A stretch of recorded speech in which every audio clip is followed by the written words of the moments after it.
கானாவும் கல்யாண வீட்டில் திராட்சரசம் குறைவுபட்ட போது எப்படி அந்த குறைவை தேவன் இயேசு நிறைவாய் மாற்றி கொடுத்தாரோ அதே இயேசு உன் வீட்டிலே இருக்கிறார். வீட்டில் ஃபங்க்ஷன் வந்தா அந்த ஃபங்க்ஷன்ல இயேசு இருக்கிறார். வீட்டில் இருக்கிற தேவைகள்ல இயேசு இருக்கிறார். சரீரத்துக்கு இருக்கிற தேவைகள்ல இயேசு இருக்கிறார். அவர் குறைவுகளை நிறைவாய் மாற்றுகிறவர். இந்த இளையகுமாரன் சொல்றாங்க, நான் எழுதி என் தகப்பன் வீட்டுக்கு போகிறேன். எல்லாரும் தேவ சமூகத்தில் எழுதியிருக்கலாம். ஒருவேளை ஏதோ ஒரு சூழ்நிலையை குறைவுபட்டிருப்பீர்களா? சிலருக்கு எல்லாம் இருக்கும்,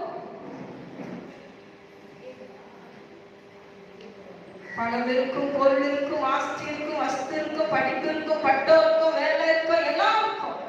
ஆனா சமாதானம் இருக்காது. சமாதானத்துல குறைவுபட்டிருப்பீர்கள். எல்லாவற்றிலும்